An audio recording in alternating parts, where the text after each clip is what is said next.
It was a cool autumn evening on the island of Sodor. The sun was just beginning to set.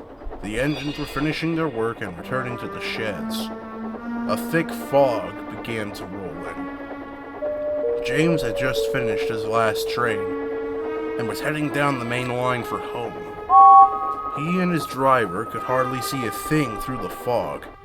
As such, they didn't immediately notice the points were directed to an old, unused track.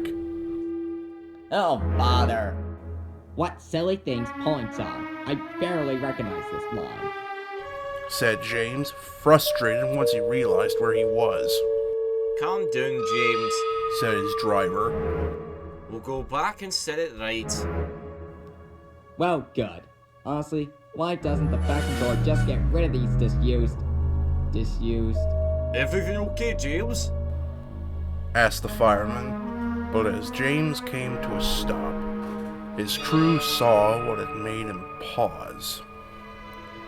On the side of the line sat an old scrap engine, rusted and forgotten. Now, the scrapped remains of engines from long ago was a common sight on the railway. But this one was different, and it nearly made James sick.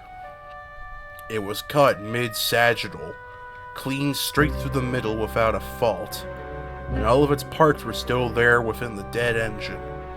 Its other half was nowhere to be seen. What sickweed or what scrap an engine like that? Asked the fireman. No idea, replied the driver. I don't want to find out. Shouted James as he jolted backwards. Get me out of here!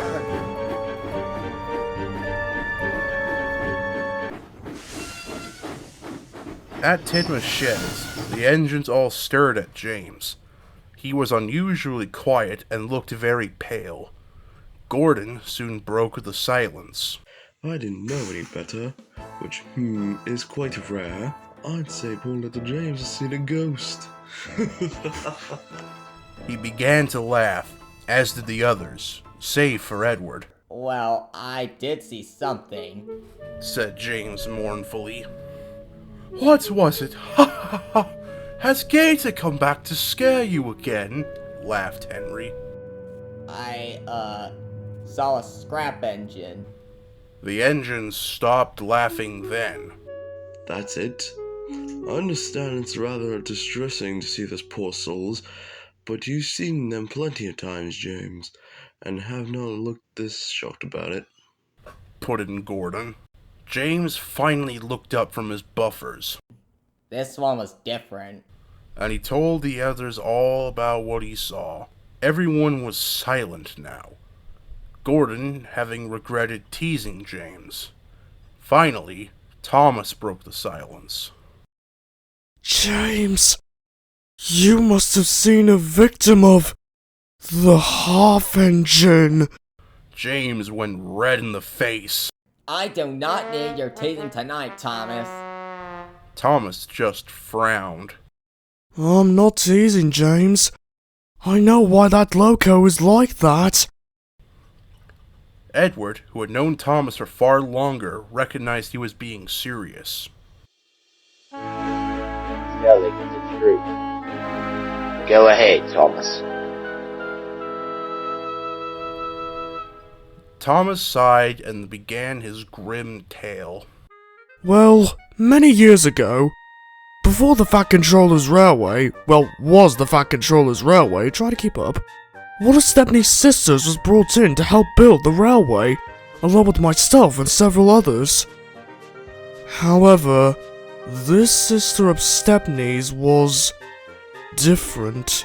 Something horrible went wrong during her construction at Brighton Works, for she had only half of a face, the other half being her smokebox door.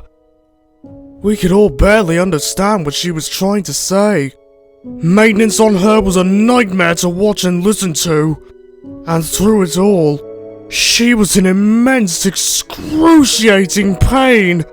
Her cries and wails for the pain to go away was so horrid and me and the other engines could hardly stomach it. But the nastiest of us, and even some of the crews, thought it was a great joke. This would all boil up inside of her, and one day, she changed for the worst. Her behavior became more violent. She'd berate even those of us who felt pity for her, snarling and growling in anger. To make matters worse, sometimes during the night, she'd travel out of the sheds and down a heavily forested line, only for her to return the next day and talk of nothing but how we and the whole railway would perish in her garbled, barely identifiable speech. Some of us, myself included, began to believe she'd become possessed in all her suffering, seeking any way to be rid of her deformity. Eventually, the fat director had had enough, and ordered an engine to take her away to be scrapped. At the same time, me and another locomotive were heading home from work. The tank engine paused, collecting his thoughts on a memory he'd rather forget, before continuing. As we traveled down the line, we could see smoke coming from the direction of the scrapyard, along with the sounds of multiple fire engines. We rushed to see what had happened, and it was a sight I'll never forget. The scrapyard shed the engine was supposed to be in had burned down. The worst part was that the engine's body was never found, except the one that took her away, which was cut in half. And now, it appears her spirit is still around. Everyone at the sheds was deeply disturbed by Thomas's story. Everyone, that is, except Gordon. Huh, you all believe in cheeky little Thomas's story. James, what you likely saw was not as strange as you think. The fog could have made you think it was cut so strangely. Gordon, I'm being bloody serious, mate! The half engine is all too real! Thomas protested. Gordon just chuckled. Of course she is. Just like every other tale you've told. And with that, Gordon went into his shed to sleep, and one by one, all the other engines followed suit. But they found it very hard to sleep that night, in fear that the half engine was around. The next day, Gordon was making his way home with some empty coaches after his last train of the day. Once again, the fog rolled in, and it was thicker than the night before. But Gordon continued on, and although he didn't believe in the half engine, Thomas's story still ran through his mind. Thomas has always been a cheeky little trickster, he muttered. Just then, they saw a red signal. Gordon slowly came to a stop. He was very confused. That's strange. No other train should be passing by at this time, said his driver. He, the guard, and the fireman decided to walk to the next signal box to see if everything was all right. As time passed, Gordon felt more and more uneasy. The fog, the tall leafless trees, and Thomas's story all clashed together in his mind. Suddenly, he could hear a noise, an odd, shrieking noise. Who's there? Demanded Gordon, but there was no reply. The shrieking continued to get louder and louder, yet nobody was there. Then, out of the corner of Gordon's eye, came the source of the shrieking. It was a deranged tank engine that thundered around the bend and straight towards Gordon, wailing and screaming as if she had experienced the most awful pain imaginable.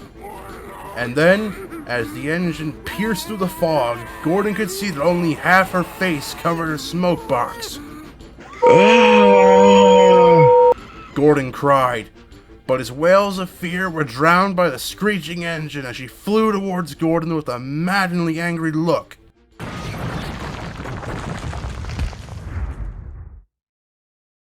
And just as quick as she arrived, she disappeared right before touching Gordon's buffers. His driver, fireman, and guard raced back to him upon hearing his cries. Gordon, are you okay? What happened? Asked his driver. Half engine. Thomas was right. He stammered as he shivered in fear, his eyes close shut and refusing to move.